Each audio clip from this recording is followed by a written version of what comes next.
couldn't make his wife pregnant for 5 years. So she threw him out like garbage. He sat in a bar, one drink away from ending it all.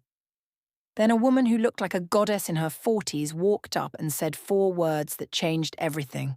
"You're coming with me." What happened next? He got her pregnant in 3 months. She was a billionaire. He was broken. And their love story became the one thing nobody saw coming. Stay with me. This story will wreck you in the best way possible. Before we start, I need something from you. Right now, we're racing toward 1,000 subscribers before our Christmas special drops on the 22nd, and we're so close we can taste it. Your subscription isn't just a number, it's proof that stories like this matter. Stories about broken people finding redemption. About love that defies every rule. About second chances when you thought your life was over. So here's the deal. Hit that subscribe button right now. Smash that like. And here's the big one. Share this video with 3 people. Just 3. People who've been broken. People who think they're too old, too damaged, too late for a miracle. Because when we hit 1,000 subscribers, I'm dropping our complete ebook of the most powerful love quotes ever written, absolutely free, before Christmas. You help us grow, we give you something beautiful in return. That's the deal. Now let me tell you about Jin-Woo Park, a man who thought he was worthless, and the woman who proved that sometimes the person you need isn't the person you expect. This is his story, and baby, it's gonna break your heart before it puts it back together. The December wind in Chicago doesn't just bite. It devours. It tears through downtown streets like a predator hunting prey, cutting through expensive coats and cheap jackets with the same indifferent cruelty. On a Tuesday night at 11:47 p.m., that wind howled past the front door of the Velvet Room, an upscale lounge tucked into the corner of Michigan Avenue, where the city's elite came to drink cocktails that cost more than some people's rent. Inside, the air was thick with cigar smoke, and the kind of jazz that made you feel things you didn't want to feel.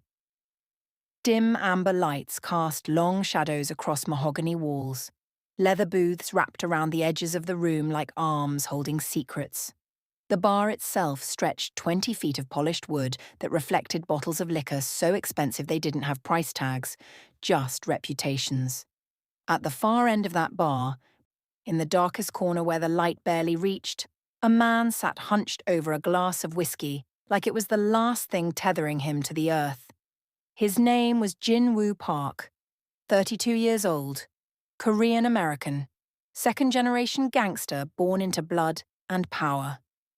His father, Park Dae-jung, had built an empire from Chicago's underground, protection rackets, smuggling networks, legitimate businesses that laundered enough money to buy politicians and police chiefs. Jin-Woo had inherited it all when his father died 5 years ago. Territory, soldiers, respect bought with fear and sealed with violence. He should have looked like power. Should have carried himself like the boss he was, shoulders back, eyes sharp, voice that made grown men flinch. Instead, he looked like a man who'd been hollowed out and left to rot. His suit was Tom Ford, $3,000, custom-tailored to fit his lean frame perfectly, but right now it hung on him like borrowed clothes. Wrinkled, tie loosened and hanging crooked. Top 2 buttons undone. One sleeve pushed up carelessly, revealing a Rolex Submariner on his wrist. 40 grand of Swiss engineering that felt heavier than chains. His hair, usually styled back with precision, fell across his forehead in disarray. Jet black, thick, the kind of hair women wanted to run their fingers through. But right now it just made him look younger, more vulnerable, more breakable. His face. God, his face would have been handsome if it wasn't carved hollow by 3 days of not eating and 72 hours of drinking everything he could afford. Sharp jawline, high cheekbones, full lips pressed into a thin line. Dark brown eyes that used to hold fire now looked like extinguished coals, empty, cold, seeing nothing. He stared into his glass. Whiskey. Macallan 25. $200 a pour. The bartender kept refilling it without being asked because he recognized that look. the look of a man who'd stopped caring if he woke up tomorrow. Jinwoo lifted the glass, took a sip, felt nothing. 3 days ago, his wife had thrown him out. Not with screaming, not with tears or throwing dishes or dramatic fury like in the movies. Just cold, clinical precision. The way you dispose of something defective, something that stopped serving its purpose. 5 years, Jinwoo. Her voice echoed in his head like a curse. Ji-yeon Choi, his wife, daughter of the Choi family, old money, Korean aristocracy transplanted to Chicago 3 generations ago. Banking. Real estate, legitimate wealth that made his Mafia money look dirty by comparison. She'd stood in their living room in their Gold Coast penthouse, arms crossed, face beautiful and empty as a porcelain doll. 5 years and you still can't give me a child. We've tried everything. Every doctor, every treatment, every test. He'd sat on their leather couch, head in his hands, knowing what was coming. The doctors all say the same thing. The problem isn't me, it's you. A pause, long enough to feel like a knife sliding between ribs. You're impotent, Jinwoo. Broken. What's the point of a husband who can't even be a man? Those words had shattered something fundamental inside him, not his heart. Hearts break and heal. This was deeper. This was the thing that told him he mattered. That told him he was worth something. That told him he was a man, broken, impotent, not a man. She'd handed him divorce papers the next morning.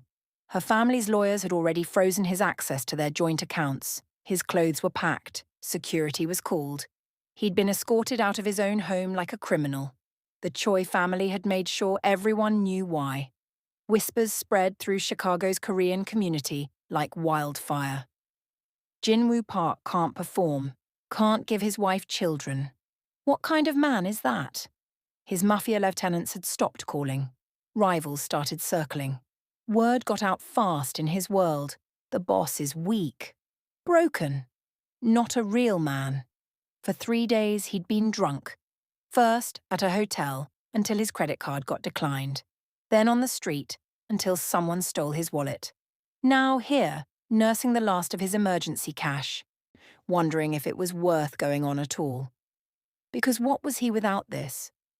Without the ability to be a husband, a father, a man in the most basic biological sense, just a gangster with blood on his hands and nothing to show for it. The bartender, a middle-aged black man named Marcus with kind eyes and 20 years of watching broken people drink, refilled Jinwoo's glass without asking. Rough night? Jinwoo let out a sound that might have been a laugh if it wasn't so hollow. Rough life, Marcus nodded. Didn't pry. Good bartenders never did. Just poured and listened and kept the liquor coming until you either found peace or passed out trying. Jinwoo lifted the glass again, stared at the amber liquid like it held answers it couldn't possibly provide. He thought about his father, Park Dae-young, the legend. The man who'd come to America with nothing and built an empire through sheer will and controlled violence. What would he say if he could see his son now? Pathetic. Weak. Not worthy of the name Park.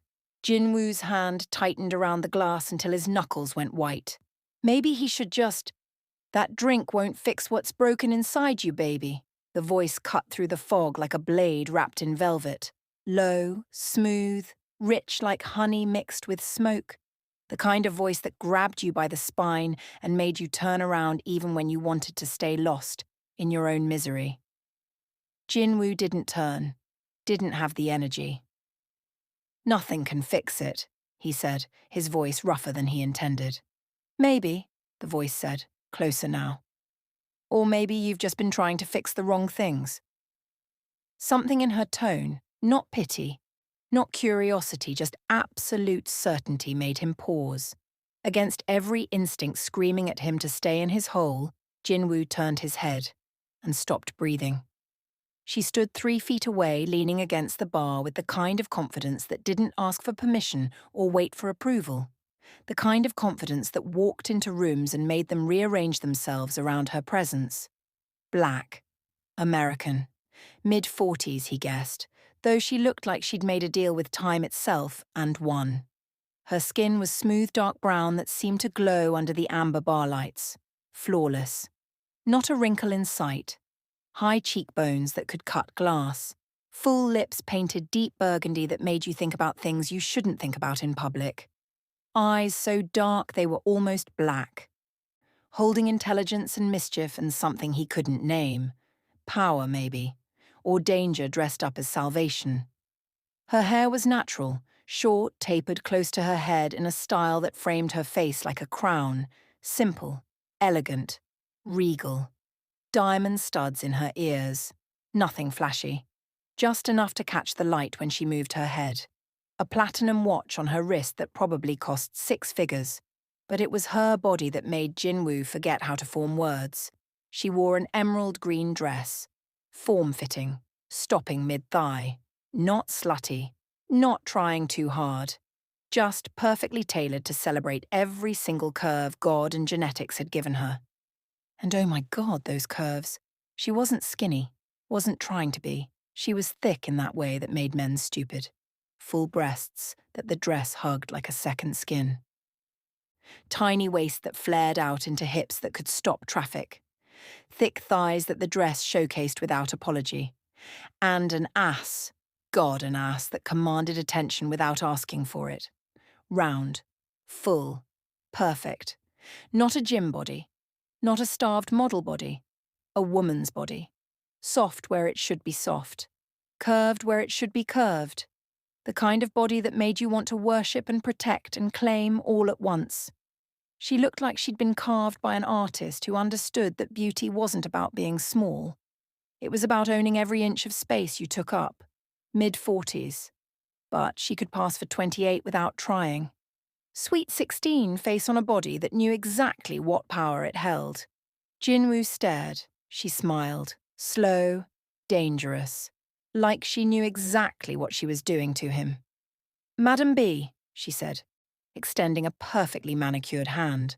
Not asking his name, not waiting for permission. Just claiming the space beside him like she owned it.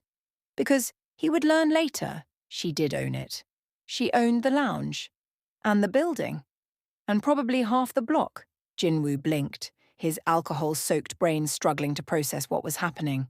I'm not looking for company, he managed. Good. Her smile widened, showing perfect white teeth. Because I'm not offering company. I'm offering a choice. She sat on the stool beside him without waiting for invitation. Crossed her legs with deliberate slowness. The movement was pure poetry, pure sin. Pure something that made his mouth go dry despite 3 days of drinking. She smelled like expensive perfume and confidence. Vanilla, something darker. Something that made you lean closer without realizing you were moving. You're Jinwoo Park, she said. Not a question. A statement of fact delivered with the certainty of someone who made it her business to know everyone worth knowing. His eyes sharpened slightly. How do you... I know everyone worth knowing in this city, baby. She tilted her head, studying him with those dark, knowing eyes. And I know when a powerful man is sitting in my lounge looking like he's about to give up on living. My lounge. Jinwoo processed that, looked around, back at her. She just smiled. So here's my question, she continued, leaning slightly closer. Close enough that he could feel warmth radiating from her skin. Are you going to sit here drowning in whiskey and self-pity, or are you going to come with me? Jinwoo blinked. His brain was moving through mud. Come with you? Where? Her smile turned devastating. Does it matter? He should have said no, should have turned back to his drink, should have told this beautiful, terrifying stranger that he wasn't interested. But something in her eyes, something in the way she looked at him like he was worth looking at, made him pause. Why? His voice came out rougher than intended. Why would you want this? He gestured at himself with bitter self-mockery. Wrinkled suit, unshaved face, dead eyes, a man coming apart at the seams. Madam B leaned even closer, close enough that her knee brushed his, close enough that he could see gold flecks in her dark eyes, close enough to smell vanilla and something darker that made his blood move for the first time in 3 days. "Because, baby," she said softly, her voice dropping to a register that did things to his nervous system.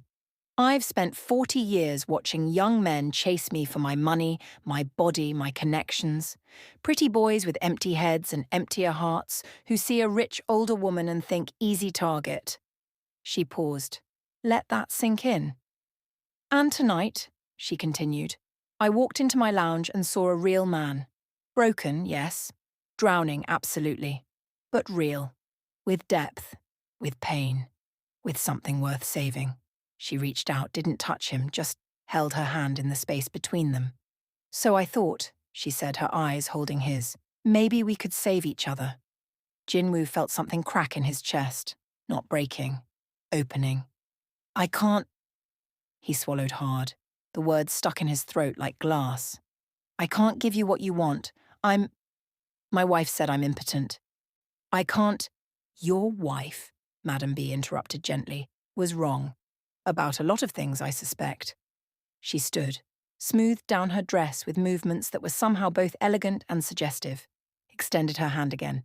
"Come with me, Jinwoo Park. Let me show you what it feels like to be wanted, not for what you can produce, not for what you can perform, just for who you are." He stared at her hand, at her face, at the absolute certainty in her eyes. Every logical part of his brain screamed that this was a trap, a setup, some kind of angle he couldn't see. But the broken part, the part that had been shattered 3 days ago and left bleeding on the floor, whispered something different. What if she's right? What if your wife was wrong? What if you don't have to die broken? Slowly, painfully, like a man pulling himself out of a grave with his bare hands, Jinwoo Park stood up. He didn't take her hand. Not yet. But he followed.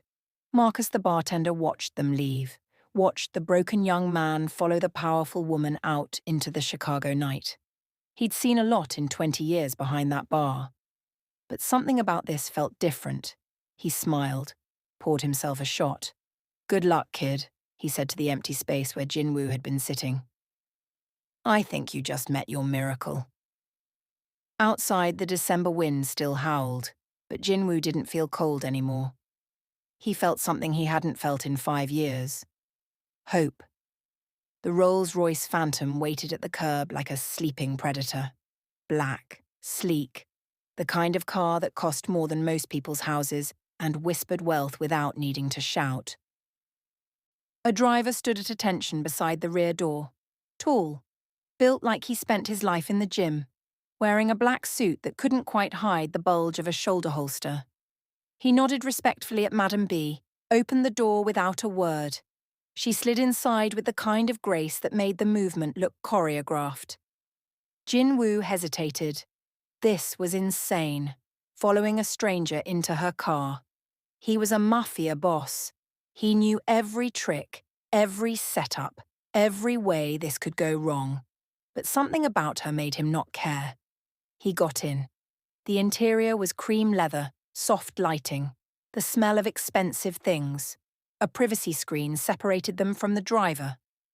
Madam B settled into her seat, crossing her legs again with that same deliberate slowness. She didn't speak. Just watched him with those dark eyes as the car pulled smoothly away from the curb.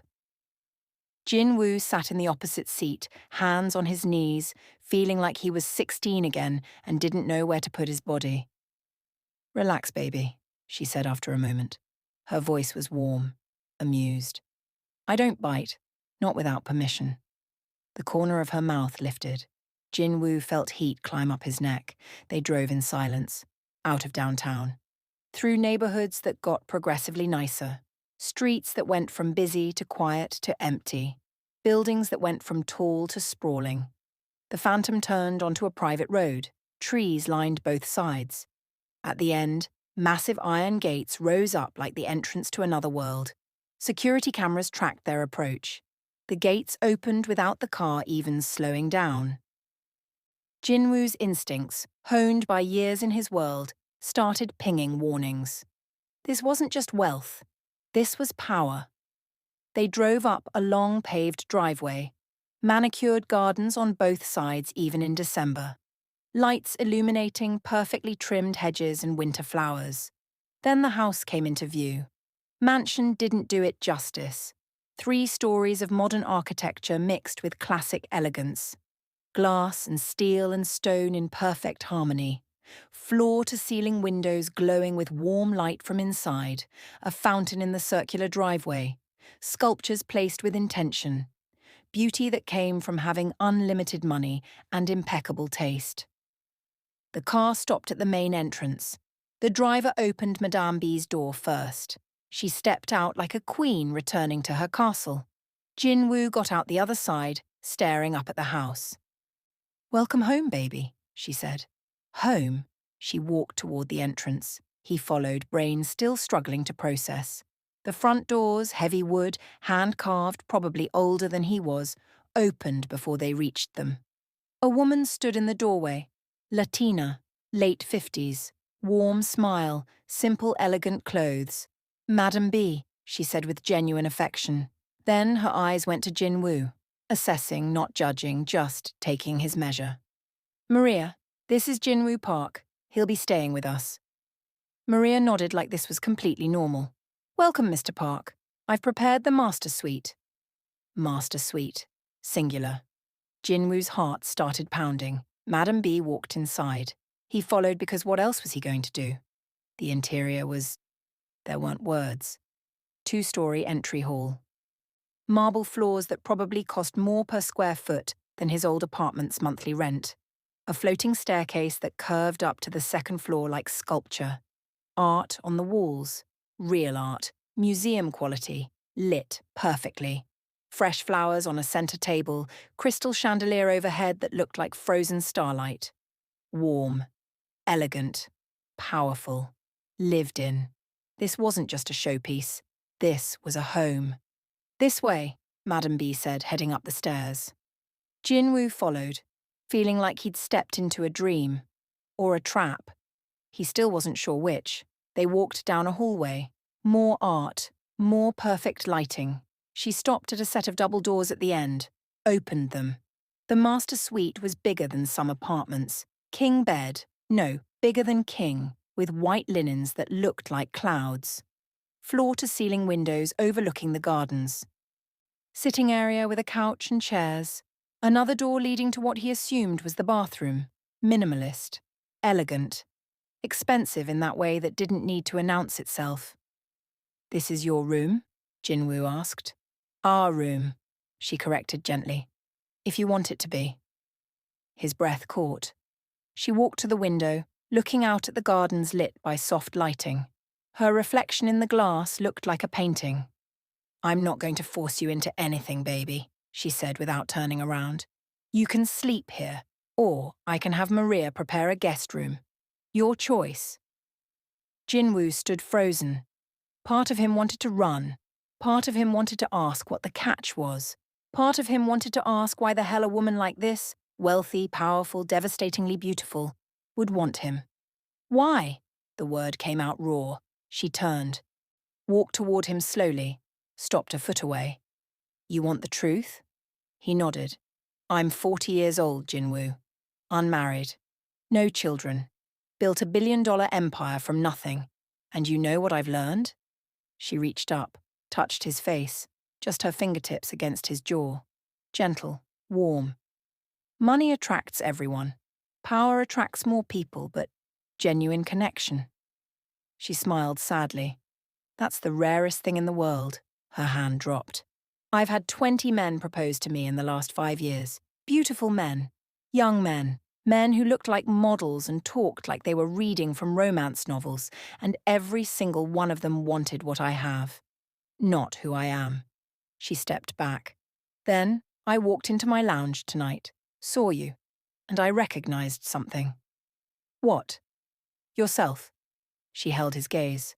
"You're like me. You've had power, wealth, respect, but none of it filled the hole inside you. None of it made you feel like you mattered beyond what you could provide." Jinwoo felt tears burning behind his eyes. So I thought, she continued softly, maybe we could be real with each other. No performances, no pretending. Just two broken people trying to figure out if they can be less broken together. She moved to the door. Bathrooms through there. Closets stocked with clothes in your size. Sleep wherever you want. If you need anything, press the button by the bed. Maria or one of the staff will come. She paused in the doorway, looked back at him. For what it's worth, Jinwoo Park, I think your wife was an idiot. Any woman who throws away a man like you because of something as stupid as biology doesn't deserve you. She closed the door quietly behind her. Jinwoo stood in the middle of the massive bedroom, alone, breathing hard. He walked to the bathroom. It was bigger than his childhood bedroom. Marble everywhere. Rainfall shower, bathtub that could fit 3 people, heated floors, soft lighting. He looked at himself in the mirror, wrecked, hollow. 3 days of stubble, dead eyes. He turned on the shower, stripped off his wrinkled suit, stepped under water that was instantly perfectly hot. And for the first time in 5 years, Jinwoo Park cried. Not quiet tears. Sobs that ripped out of his chest like something dying. Sobs that echoed off marble walls. Sobs for everything he'd lost, and everything he'd never been, and everything he thought he'd never have. He cried until the water ran cold, then warm again, then cold again. By the time he stepped out, he felt empty, but different. Like something had been lanced and drained. He dried off with towels softer than anything he'd ever touched. Walked to the closet. It was full of clothes, his size exactly. Pajamas, casual wear, suits, shoes lined up on shelves, everything expensive, everything perfect. How did she... He pulled on pajamas, soft cotton that felt like wearing clouds. Walked back to the bedroom. The bed looked impossible, too big, too soft, too perfect. He stood there for a long moment. Then he heard the door open. Madame B stood in the doorway. She'd changed, now wearing a silk robe, burgundy, showing her shoulders. Her legs, not trying to seduce, just comfortable. I figured you might be. She stopped, looked at him. You showered? Yeah. Feel better? I don't know. She walked in, moved to the far side of the bed, sat down. I'm not going to touch you, she said. I'm just going to sleep here. That okay? Jinwoo nodded. She got under the covers on her side. He got under the covers on his side, 2 feet of space between them. The lights dimmed automatically, they lay in the dark. Jinwoo? Yeah? Your wife was wrong. He didn't answer. You're not broken, you're just with the wrong person. Still didn't answer. Her hand moved across the sheets, found his, squeezed once, then let go. Sleep, baby. Tomorrow's going to be better. He didn't believe her. But for the first time in 72 hours, Jinwoo Park fell asleep without nightmares. And when he woke up 8 hours later to sunlight streaming through floor-to-ceiling windows and the smell of coffee wafting up from downstairs, he thought maybe, just maybe, she might be right. Morning sunlight poured through the floor-to-ceiling windows like liquid gold, warm and forgiving in a way Chicago winter light had no business being. Jinwoo woke slowly, fighting his way up through layers of the deepest sleep he'd had in years. His body felt heavy, relaxed, like he'd been holding tension for so long he'd forgotten what it felt like to let go. For a moment, just a moment, he didn't remember where he was. Then it came back in a rush. The bar, the woman, Madame B, her house, her bed. He sat up fast, heart pounding. The other side of the bed was empty, covers pulled back neatly. A note on the pillow written in elegant script. Good morning, baby. Come downstairs when you're ready. No rush. B. Jinwoo picked up the note, staring at the handwriting like it would explain what the hell his life had become in the span of 12 hours. He got out of bed. Walked to the window. The view stole his breath. Gardens stretched out below, manicured to perfection even in December. Bare trees arranged artfully. Stone pathways winding through flower beds, that would probably explode with colour come spring. A fountain in the centre, water catching sunlight and throwing rainbows. Beyond that, more property than he could see. Walls, gates, privacy. This wasn't just a house. This was an estate. The kind of wealth that didn't show off because it didn't need to. Who the hell was this woman? He showered again. Hot water that never ran out, pressure that felt like a massage, and dressed in clothes from the closet. Jeans that fit perfectly. A simple black t-shirt. Casual but expensive. Everything in that closet was his size exactly. How? He walked downstairs, following the smell of coffee and something else. Bacon, eggs, fresh bread. The house looked different in daylight. Warmer. Art on every wall. Original pieces, not prints. Abstract paintings next to photographs, next to sculptures. Eclectic, but intentional. The work of someone who collected what they loved, not what they were supposed to. He found the kitchen by following the sounds. It was massive. Professional-grade appliances. Island in the centre big enough to host a cooking show. Windows overlooking a different section of the gardens. Maria stood at the stove, cooking. She looked up when he entered, smiled warmly. "Good morning, Mr. Park. Coffee? Please. And call me Jin Woo." She poured him a cup from a machine that probably cost more than his first car. Handed it to him. The coffee was perfect. Rich, smooth, exactly the right temperature. "Madam B is in her office," Maria said, returning to the stove. "Third door on the left down the main hall. She said to tell you to come see her when you woke up." "Does she do this often?" Jinwoo asked carefully. "Bring home people?" Maria's smile turned knowing. "In the 15 years I've worked for her, you're the first man who's ever slept in that bed besides her." Jinwoo nearly choked on his coffee. Maria chuckled. "She's a good woman, the best I've ever known, and she doesn't do anything without a reason." She plated eggs and bacon, added toast. "Eat first. You look like you haven't had a real meal in days." She was right. Jinwoo sat at the island and ate. The food was incredible, simple, perfectly cooked, exactly what his body needed. He ate slowly, trying to remember the last time he'd tasted anything. 3 days ago, maybe. Before his world ended.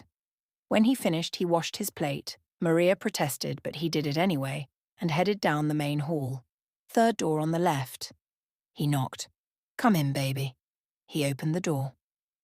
Madam B sat behind a massive desk. Dark wood, clean lines, papers organised in neat stacks. She wore a white silk blouse tucked into high-waisted black pants that showed off her curves without trying. Her short hair was styled perfectly, diamond studs in her ears, reading glasses perched on her nose. She looked up from her laptop and smiled. "Morning. Sleep okay?" "Better than I have in years," Jinwoo admitted. "Good. Sit." He sat in one of the leather chairs across from her desk. She closed her laptop, removed her glasses, leaned back in her chair. "So, we should probably talk." "Yeah," Jinwoo agreed. "Like about what the hell is happening." She laughed. It was a good sound. Rich, genuine, not performative. "Fair question. Let me start with this." She leaned forward, elbows on the desk. "My name is Beatrice Williams. Everyone calls me Madam B. I'm 40 years old, born in Louisiana. Grew up poor, like food stamps and lights getting shut off poor. Left home at 17 with $200 and a dream." She gestured around her. "Built this. Real estate primarily. Started flipping houses in my 20s. Moved into commercial properties in my 30s. Now I own hotels, apartment buildings, office complexes. Some tech investments. Some ventures I find interesting. Net worth is around 2.3 billion, give or take whatever the market did this morning." Jinwoo blinked. "Billion, with a B." "I've never been married," she continued. "Came close twice. First time I was 25, he cheated. Second time I was 32. He wanted me to give up my business to have babies and play housewife." I walked. She stood, walked to the window. Her body moved with that same confidence he'd seen last night. Deliberate, unapologetic.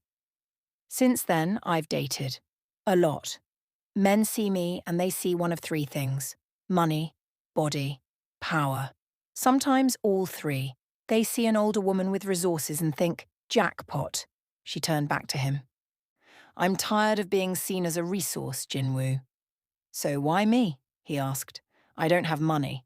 My organization is probably falling apart. I'm broken, she finished. Yeah, so am I. She walked back to the desk, sat on the edge of it. Closer now. I'm 40 years old. In my world, that's ancient. Men my age want women in their 20s. Men in their 20s want me for fetish reasons or money. I go to events and I'm that successful black woman or the cougar billionaire or a dozen other labels that have nothing to do with who I actually am. Her eyes held his. Then I saw you last night, sitting in my bar looking like you'd given up. And I recognized that look. I felt it. That moment when you realize all the success in the world doesn't fill the hole inside you. Jinwoo swallowed hard. So, I made a decision, she said. I decided to do something crazy. I decided to see if two broken people could help each other be less broken. What if I can't? Jinwoo stopped. The words stuck. What if my wife was right? What if I'm actually impotent? Madam B said the word without flinching. Let me tell you something about that. The doctors told you it was physical, right? He nodded. But did they ever consider it might be psychological? That maybe the problem wasn't your body but your situation, your relationship, the pressure? Jinwoo had never thought about that. 5 years with a woman who made you feel like a failure, Madam B continued. 5 years of trying and failing and being told you're defective. You think that doesn't affect performance? She moved closer, stood right in front of him. Your wife was wrong, baby. Not about everything. Maybe. But about this? She was wrong. How do you know? She smiled. Slow. Dangerous. Because I've been watching you since you woke up. The way you move. The way your body responds when I get close. The way your eyes keep dropping to my lips when you think I'm not looking. Jinwoo felt heat flood his face. You're not impotent, she said softly. You were just with the wrong woman, in the wrong marriage, under the wrong pressure. She reached out, touched his face, just her fingertips against his jaw like last night. But we're going to take this slow, no pressure, no expectations. You're going to live here, eat, sleep, recover. And when you're ready, if you're ever ready, we'll see what happens.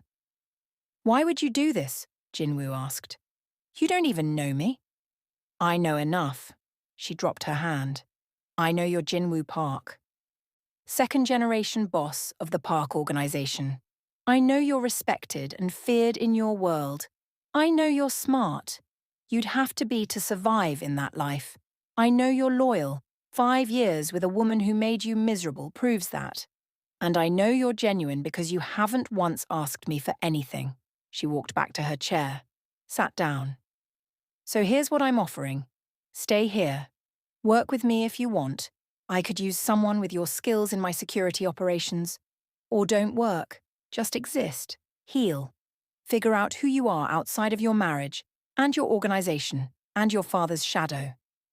And in return, be real with me. That's it. No performance, no pretending. Just be who you actually are. Jinwoo sat back in his chair, mind spinning. This was insane. This woman, this billionaire goddess who looked like every fantasy and moved like poetry, was offering him a place to heal. No strings, no pressure. Just existence. I don't deserve this, he said quietly. Neither do I, she replied. But we're here anyway. So what do you say, Jinwoo Park? You want to try being real with me? He looked at her. Really looked. 40 years old. Billions of dollars. Body that could stop time. Face that could launch empires. And underneath all of it, loneliness. Just like his. Okay, he said. She smiled. Okay. 3 months passed like a fever dream. Jinwoo moved through Madam B's world, like a man learning to walk again after years in a wheelchair. Tentative at first, then stronger, then confident. The first week, he barely left his room. Maria brought food. He ate, slept, showered, existed. Madam B checked on him every evening, never pushing, just sitting with him, talking about nothing important. The weather, books, movies, small talk that felt like medicine. The second week he started exploring the house. It was massive. 12 bedrooms, 9 bathrooms, library, home gym, theatre room, wine cellar, indoor pool. Every room was decorated with that same eclectic taste. Art everywhere. Comfortable furniture that looked expensive but invited you to actually sit on it. He found Madam B in different places. Sometimes her office typing away on her laptop, running her empire. Sometimes the library reading. Sometimes the gym, working out with an intensity that made him realize where that body came from. Discipline, not genetics. They started having breakfast together, then lunch, then dinner. They talked about everything, about nothing, about childhoods and dreams and fears and failures. She told him about Louisiana, about growing up with a single mother who worked 3 jobs, about wearing the same shoes until they fell apart, about swearing she'd never be poor again. He told her about his father, about the pressure of inheriting an empire built on blood, about trying to be the son Park Dae-jung deserved and failing, about meeting Ji-yeon and thinking marriage would prove he was more than a gangster. "Did you love her?" Madam B asked one night over wine in the library. Jin-woo thought about it, really thought about it. "No," he admitted. "I loved the idea of her. A respectable wife from a good family. Proof I was more than my father's son." "That's sad," Madam B said softly. "What about you? Did you love either of the guys you almost married?" She smiled. "The first one, maybe. I was young. But the second? No, I loved the idea of a family, kids, the whole picture, but not him specifically." "Do you still want that? Kids?" Her smile faded. "I'm 40, Jinwoo. That window is closing fast." "That's not a no." She looked at him over her wine glass. "What about you? Do you want kids?" The question hit harder than it should have. 5 years of trying, 5 years of failure. "I did," he said. "Don't know if I can." "We'll see," she said. And the way she said it, like it was inevitable, not impossible, made something in his chest loosen.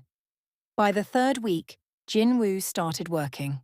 Madam B brought him into her business operations, showed him the empire she'd built, real estate holdings across 3 states. Tech investments in startups that were blowing up, a hospitality empire, 5 hotels, 12 restaurants, 3 nightclubs. "I need security," she said. "Real security. Not just bodyguards. Someone who understands threats, who knows how to handle problems that can't be solved with lawyers." Jin-woo understood immediately. She was operating in legitimate business, but business at this level attracted danger. Corporate espionage, hostile takeovers, threats from people who wanted what she had. "I can do that," he said. And he did. He brought in people from his organization, vetted, trusted men who could operate in both worlds. He set up security protocols for her properties, hired cybersecurity experts, created response plans for different scenarios. For the first time in months, Jin-woo felt useful. His organization had been struggling without him, but when word got out that he was working with Madam B, the Madam B, known and respected in both legitimate and underground circles, his credibility returned. His men called. "Boss, you alive?" "Yeah." "You're working with Madam B?" "Yeah." "Holy shit, boss. You married up." He wasn't married to her. Not yet. But the thought stopped feeling crazy. They still slept in the same bed. Every night. 2 feet of space between them that somehow felt more intimate than touching. Sometimes he woke to find her watching him. Sometimes she woke to find him watching her. Neither of them said anything about it. But the tension built. Slow. Inevitable. Like a storm gathering on the horizon. 2 months in, it finally broke. They were working late in her office, going over security plans for a new hotel development. She was animated, excited, talking with her hands. Jinwoo was supposed to be listening. Instead, he was watching the way her lips moved, the way her body shifted in her chair, the way the lamplight caught her skin and made it glow. And then we'll implement the second phase of, Jinwoo, are you listening? No, he said honestly. She blinked. What? He stood up, walked around the desk. She turned her chair to face him. I wasn't listening, he said, because I was too busy thinking about kissing you. Her breath caught. And I know we said we'd take it slow. I know I'm supposed to be healing. I know this is probably a terrible idea. He knelt in front of her chair, eye level now. But I've been sleeping next to you for 2 months. And I've been falling for you for 2 months. And I don't know if I can keep pretending I'm not. Madam B stared at him. Her chest rose and fell rapidly. Jinwoo. You're the most incredible woman I've ever met, he said. Smart, powerful, beautiful. And you've been patient with me. So patient. But I don't want patience anymore. He reached up, touched her face the way she'd touched his that first night. I want you. For 3 heartbeats, she didn't move. Then she leaned forward and kissed him. It wasn't gentle, wasn't tentative. It was desperate, hungry. 2 months of tension releasing all at once. Her hands in his hair, his hands on her waist, pulling her out of the chair closer until she was sliding onto his lap on the floor. She tasted like wine and lip gloss and something else, something that was just her. When they finally broke apart, both breathing hard, she pressed her forehead to his. We should go upstairs, she whispered. Yeah. They barely made it to the bedroom. 3 months and 2 weeks after the night they met, Madam B stood in her master bathroom at 6:47 a.m., staring at a pregnancy test like it held the secrets of the universe. 2 pink lines. Positive. She sat down on the edge of the bathtub, legs suddenly unreliable. Pregnant. At 40 years old. With a man who'd been told he was impotent. She started laughing. Couldn't help it. Laughed until tears ran down her face and she had to grip the edge of the tub to stay upright. Impossible. Medically improbable. And absolutely, undeniably real. The bathroom door opened. Jinwoo stumbled in, hair messy from sleep. Wearing only pajama pants that hung low on his hips. Baby, I heard you. Are you crying? What's wrong? She looked up at him, held out the test. He took it, stared, blinked, stared some more. Are you pregnant? She confirmed. 3 home tests, all positive. I have a doctor's appointment this afternoon to confirm, but yeah, I'm pregnant.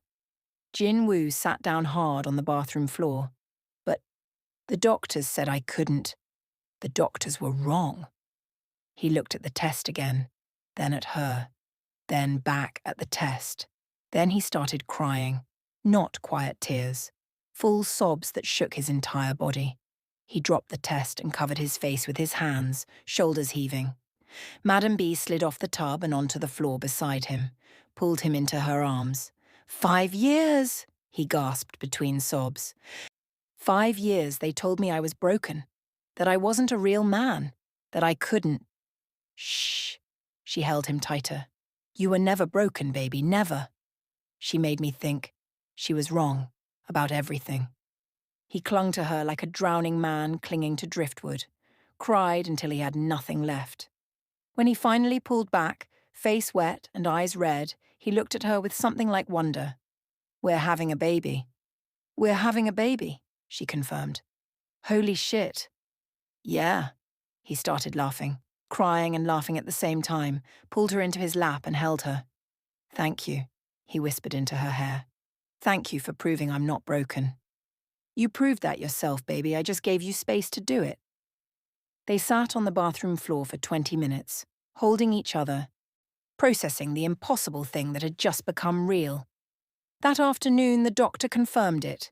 6 weeks pregnant, healthy, due date in early September. I have to tell you, the doctor said carefully, looking at Madam B over her chart. At 40, this is considered a high-risk pregnancy. We'll need to monitor you closely. More appointments, more tests. The risks of complications increase with maternal age. I know, Madam B said. I'll do whatever needs to be done. The doctor looked at Jinwoo. And you mentioned you were previously told you were infertile. Impotent, Jinwoo corrected. Multiple doctors, multiple tests. Were they physical tests or just performance-based assessments? Jinwoo frowned. What's the difference? Physical tests look at sperm count, motility, physical abnormalities. Performance-based assessments look at whether you can maintain an erection and ejaculate. If the issue was performance-based, psychological, or situational, then it's not actually impotence. It's stress response. Jinwoo felt like he'd been punched. You're saying... I'm saying that psychological factors, stress, relationship problems, anxiety, can absolutely affect sexual performance. But that doesn't mean you're infertile. It means you were in a situation that prevented normal function. The doctor smiled. Clearly you're not in that situation anymore. In the car ride home, Jinwoo sat in silence, processing. His wife hadn't just been wrong. She'd been the problem. Her coldness, her pressure, her constant reminders that he was failing. She'd created the environment that made performance impossible. Then blamed him for the results. You're quiet, Madam B said, watching him from the passenger seat. I wasted 5 years, he said. 5 years thinking I was broken. You weren't wasting them. You were surviving them. There's a difference. She reached over, took his hand. And now you're here, with me, about to be a father. So maybe those 5 years weren't wasted. Maybe they were just the road you had to walk to get here. Jinwoo squeezed her hand. I love you, he said. First time he'd said it out loud. She smiled. I know, baby. I love you too. News traveled fast in Chicago's elite circles. 3 weeks after they found out about the pregnancy, someone leaked it to the press. Billionaire businesswoman, pregnant with Mafia boss's baby Madam B, 40, expecting with younger Korean-American boyfriend. 32. Age gap, romance, or midlife crisis. Chicago's richest woman and her controversial partner. The headlines were brutal. Pictures of them leaving the doctor's office. Pictures of Madam B's house. Pictures of Jinwoo from his Mafia days, looking dangerous and young. The age gap became the focus. The race became the subtext. The implications were clear. Older black woman trapping younger Asian man with pregnancy. Cougar. Predator. Desperate. Jinwoo watched Madam B read the articles on her iPad, her face perfectly calm, and felt rage building in his chest like lava. They're making you sound like you manipulated me, he said through clenched teeth. I know. They're acting like I'm some victim you trapped. I know. This is bullshit. She set down the iPad, looked at him with those dark, knowing eyes. Baby, I've been dealing with this my entire life. Successful black woman. They're always going to find something wrong. Too aggressive, too ambitious, too sexual, too old, too young, too much. That doesn't make it okay. No, but it makes it predictable. Her phone buzzed, then again, then continuously. She looked at the screen. Her expression didn't change, but something flickered in her eyes. What? Jinwoo asked. My investors want a meeting about how this situation might affect business. What situation? You're pregnant. That's not a situation. To them, it is. 40-year-old pregnant CEO. Questions about stability, questions about focus, questions about whether I'm still fit to lead. Jinwoo felt something cold settle in his stomach. They're going to try to push you out. They're going to try. She stood. Smoothed down her dress, transformed before his eyes from the warm woman he slept beside into Madam B, the billionaire who'd built an empire from nothing. But I didn't build this empire by letting people push me around, and I'm not starting now. The meeting was the next day. Madam B went alone. Jinwoo waited at the house, pacing like a caged animal. She came back 4 hours later, face perfectly composed. How did it go? They tried to suggest I take a leave of absence. For my health. They tried to suggest that maybe I should consider stepping back from active leadership. They tried to suggest that this pregnancy was proof I was making emotionally driven decisions. What did you say? Her smile was sharp as a blade. I reminded them that I own controlling interest in the company. I reminded them that my emotionally driven decisions have made them all very rich. And I reminded them that they serve at my pleasure, not the other way around.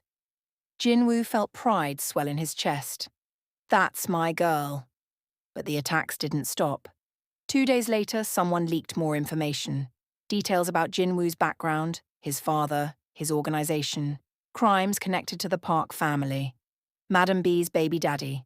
Organized crime connections revealed Jinwoo's past. Everything he'd been trying to leave behind, splashed across newspapers and websites and social media. His ex-wife Ji-yeon gave an interview. I'm not surprised he found someone desperate enough to overlook his problems. She's 40. Her options are limited.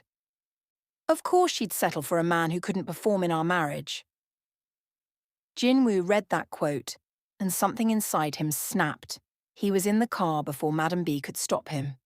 The Choi family lived in Kenwood. Old money. Mansion that made even Madam B's house look modest.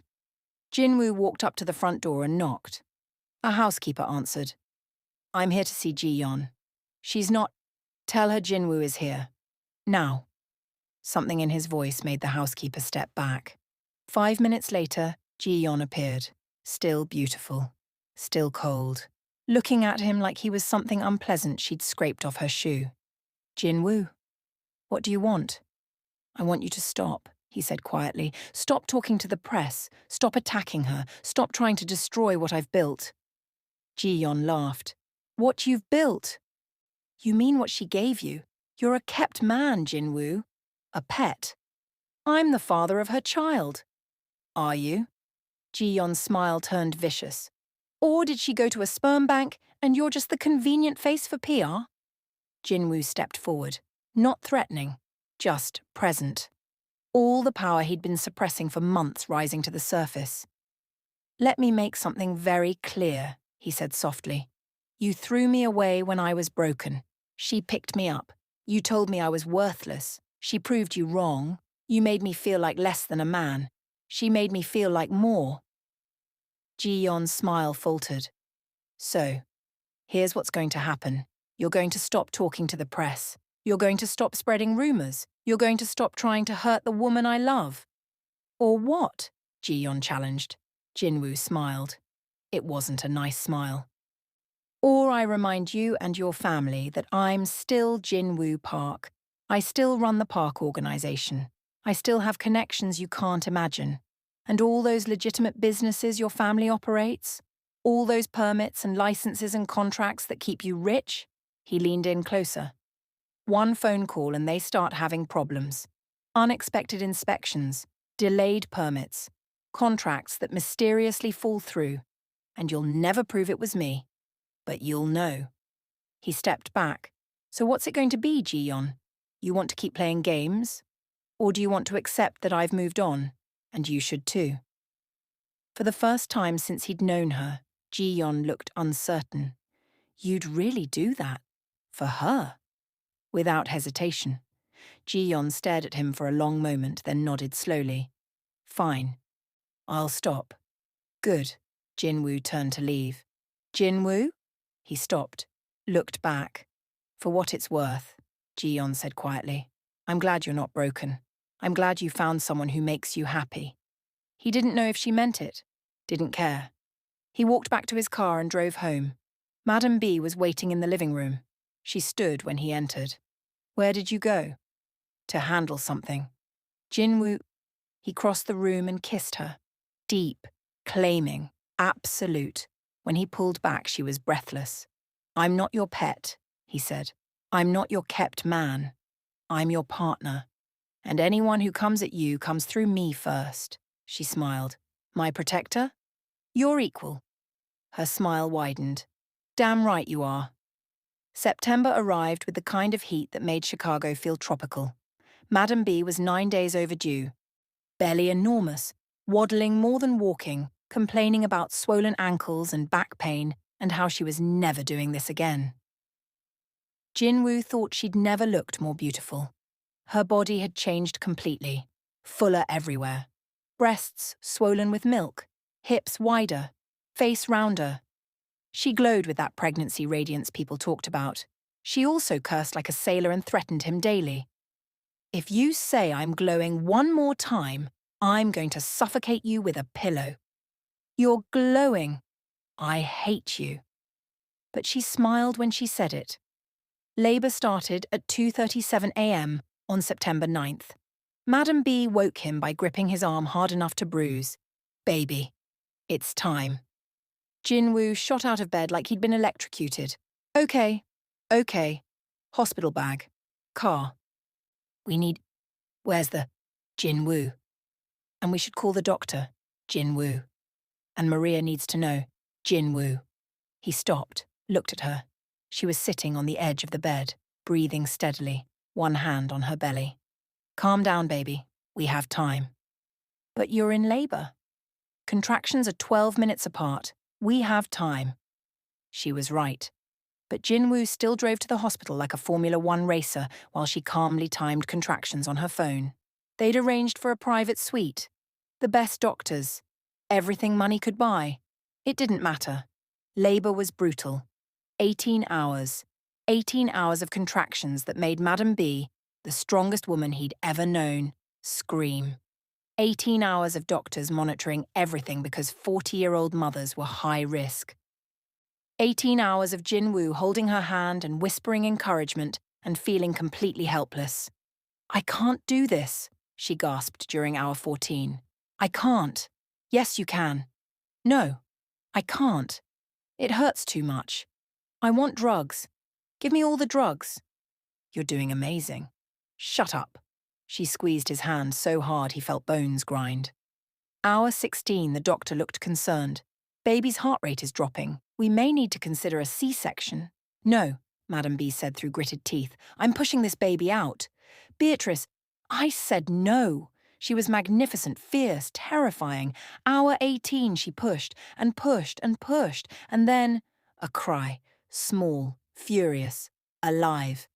It's a boy, the doctor announced, lifting a tiny, screaming, perfect human into the light.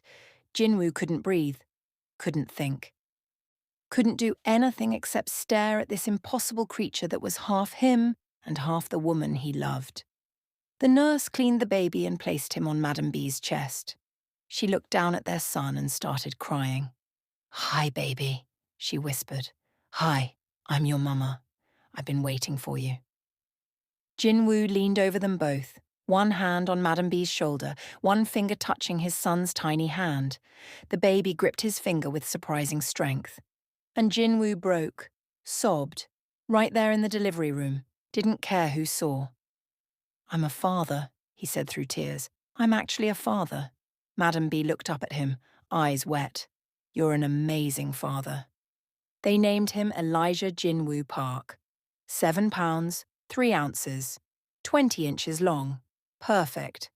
That night, after Madam B was asleep and Elijah was in the nursery being monitored, Jinwoo stood at the window looking at his son. The baby slept in a bassinet wrapped in a blue blanket, tiny fists curled by his face. Proof that Jinwoo had never been broken. Proof that the right person changed everything. You're going to have the best life, Jinwoo whispered to the sleeping baby. Your mum is the strongest, smartest, most incredible woman in the world, and I'm going to spend every day proving I'm worthy of both of you.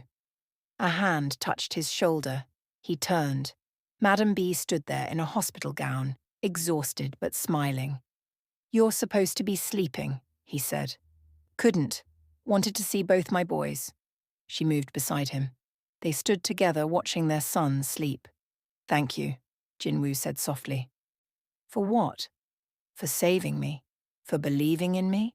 For giving me this? She leaned into him. You saved yourself, baby. I just held the door open. 6 months later. Park B Enterprises announces merger. Billion-dollar deal unites real estate and security empire. The press conference was held in the ballroom of Madam B's newest hotel. 200 people, reporters, investors, business leaders, cameras everywhere. Madam B stood at the podium in a crimson dress that hugged her post-baby curves like worship.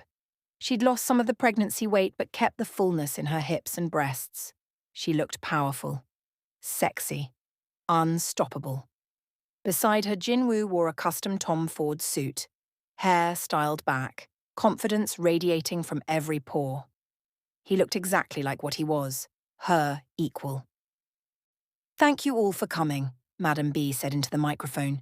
"Today I'm announcing the official merger of my real estate and hospitality holdings with Park Security Solutions to form Park B Enterprises." Cameras flashed. "This merger represents a combined valuation of $3.2 billion. We'll be expanding into international markets, with new properties planned in Singapore, Dubai, and London." She paused, looked at Jinwoo. "I'm also announcing that Jinwoo Park will serve as co-CEO alongside me. Equal partnership, equal leadership, equal vision." The room erupted in questions. "Ms. Williams, isn't this unusual? Mr. Park, how do you respond to critics who say, 'Is this business or personal?'" Madam B raised a hand. The room quieted. "Let me be very clear about something," she said, voice carrying that tone that made people sit up and listen. 6 months ago, people said I was making a mistake, said I was too old to have a baby, said I was having a midlife crisis, said my business would suffer. She smiled. "Our stock is up 40%. Our properties are at 97% occupancy. We've expanded into 3 new markets. And my mistake?" She gestured off stage. Maria walked out carrying Elijah, 6 months old. Beautiful, alert, perfect. The cameras went crazy. Madam B took her son, held him with one arm, microphone in the other hand. "My mistake is the best thing that ever happened to me. And the man who gave him to me? He's the best thing that ever happened to me too." She looked at Jinwoo. "So to everyone who doubted us, who said age gaps don't work, who said interracial relationships are complicated, who said a mafia boss couldn't go legitimate, who said a 40-year-old woman was too old, I say this: watch us." She handed the microphone to Jinwoo. He took it, looked at the room full of reporters and cameras and people waiting to judge. "A year ago," he said, voice steady, "I was sitting in a bar wanting to die. I'd been thrown away, told I was broken, told I wasn't a real man. I believed it." He looked at Madam B. "Then this woman walked up to me and said, 'Come with me.' And I did. And she showed me that I was never broken. I was just in the wrong place with the wrong person." He shifted Elijah to his other arm. The baby grabbed his finger. "She gave me my son. She gave me my confidence back. She gave me a partnership instead of a prison. And now, together, we're building something bigger than either of us could build alone." He looked back at the cameras. "So yeah, this is personal and business, because the best partnerships are both. And if that makes you uncomfortable," he shrugged, "don't invest. We don't need you." The room exploded again. Later, back at home after Elijah was asleep and they'd escaped the media circus, Jinwoo and Madam B sat on their bedroom balcony, overlooking the gardens. "That was quite a speech," she said, sipping wine. He'd switched to tea. Someone had to drive if Elijah woke up. "Just the truth. Still, you basically told half the business world to go to hell." "Did I lie?" She laughed, reached over and took his hand. "I'm proud of you, baby. Look how far you've come." Jinwoo thought about it. About the man he'd been a year ago. Broken, suicidal. Convinced he had no value. About who he was now. Father, partner, co-CEO of a billion-dollar company. "I couldn't have done it without you." "Yeah, you could have. But I'm glad you didn't have to." They sat in comfortable silence, watching the sunset paint the sky orange and pink. "What do you think?" Madam B asked. "Think we scandalized enough people today?" Jinwoo grinned. "Not nearly enough. We should probably get married. Really give them something to talk about. She turned to look at him. Was that a proposal? Maybe. That's a terrible proposal. Fine. He got down on one knee on the balcony, pulled a ring box from his pocket. He'd been carrying it for 2 weeks, waiting for the right moment. Opened it.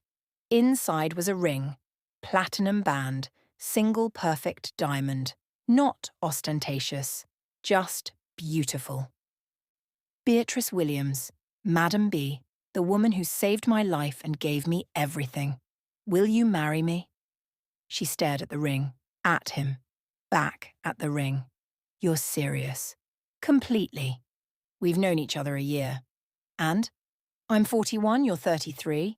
And? I just had a baby. I'm not back to my pre-pregnancy weight. You're perfect. And there's going to be judgment. There's already judgment. Might as well be married while they judge us. She laughed, wiped at her eyes. That's the worst proposal logic I've ever heard. Is that a yes? She looked at him. Really looked. At the man who'd been broken and put himself back together. At the father of her child. At her partner. Her equal. Yes, baby. It's a yes. He slipped the ring on her finger. Pulled her into his arms and kissed her until they were both breathless. When they broke apart, she was smiling. We're really doing this? Getting married? Unless you want to back out. Never. They got married 3 months later in her garden. Small ceremony, just family and close friends. Maria, Jinwoo's most trusted lieutenants. Madam B's family from Louisiana. She wore ivory, he wore black. Elijah wore a tiny tuxedo and drooled on everyone. When the minister asked if anyone objected, they both turned to look at the guests with expressions that said, "Try it." No one did. I now pronounce you husband and wife. They kissed while their son giggled and their friends applauded, and Chicago's most powerful couple became official. That night, after everyone left, and Elijah was asleep, and they were alone in their bedroom, Madam B, now Mrs. Park, stood at the window in her wedding dress. Jinwoo came up behind her, wrapped his arms around her waist. What are you thinking? That a year and a half ago I walked into my lounge and saw a broken man, and I made a crazy decision. Regret it? She turned in his arms, looked up at him. Not even a little bit. He kissed her, slow, deep, full of promise. I love you, he said. I love you too, baby. 2 years after that night in the bar, Park B Tower stood 60 stories tall in downtown Chicago, glass and steel reaching toward the sky. Their names on the building, their empire inside, top floor, corner office, floor-to-ceiling windows overlooking the city they'd conquered together. Jinwoo stood at those windows holding Elijah. The boy was 2 now, talking, walking, demanding everything with the confidence of someone who'd never been told no. Daddy, look! Plane! I see it, buddy. The door opened. Madam B walked in on her phone, managing 3 things at once. Yes, close the Singapore deal. No, tell them we're not negotiating on that point. I'll call them back. She hung up, looked at her husband and son, smiled. How are my boys? We're good, Jinwoo said. Just watching the city. She moved to the window, stood beside them, her empire, his strength, their son. We did good, didn't we? She said softly. Jinwoo looked at her, at Elijah, at the city below. 2 years ago, he'd wanted to die, thought he was worthless, broken, not a real man. Now he stood 60 stories above Chicago, co-CEO of a billion-dollar company, husband to the most incredible woman alive, father to a perfect son. Yeah, he said, we did amazing.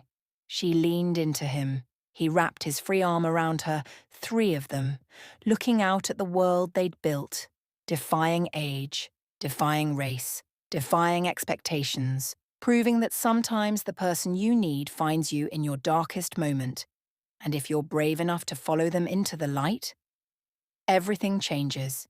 If Jinwoo and Madam B's story touched your heart, I need you to do something for me right now. First, hit that subscribe button. We're racing to 1,000 before Christmas and we're so close. Your subscription matters. every single one. Second, smash that like button. Tell the algorithm this story deserves to be seen. Third, and this is the big one, share this video with 3 people. 3 people who've been broken. 3 people who think they're too old, too damaged, too late for a miracle. Because Jinwoo's story proves something important. Your darkest moment might be right before your breakthrough. He thought he was worthless. She proved he was priceless. He thought he was broken. She proved he just needed the right person. He thought his life was over at 32. She showed him it was just beginning. So if you're going through hell right now, if you think you're too broken to fix, if you believe your best days are behind you, I'm telling you, you're wrong. Your Madam B is out there. Your miracle is coming. Your breakthrough is closer than you think. Don't give up. Not today. Not tomorrow. Not ever. This story isn't just entertainment, it's a promise. Second chances are real. Redemption is possible. Love doesn't care about your age or your race or your past or your scars. Love just cares that you're brave enough to say yes when someone offers you a door out of darkness. Drop a comment. Tell me your story. Tell me what this meant to you. Tell me about your own second chance. We're building a community here, a family of people who believe in redemption. And every comment, every like, every share helps us grow. Thank you for being here. Thank you for watching until the end. Thank you for believing that broken people can become whole. Remember, after the storm comes the rainbow. After the breakdown comes the breakthrough. After the ending comes the beginning. Jinwoo Park thought his story ended in that bar. Instead, it was just getting started. What about yours? See you in the next video. And remember, you're stronger than you know, you're closer than you think. You're exactly where you need to be. Now go subscribe, hit that like button, share this story. Let's change some lives together.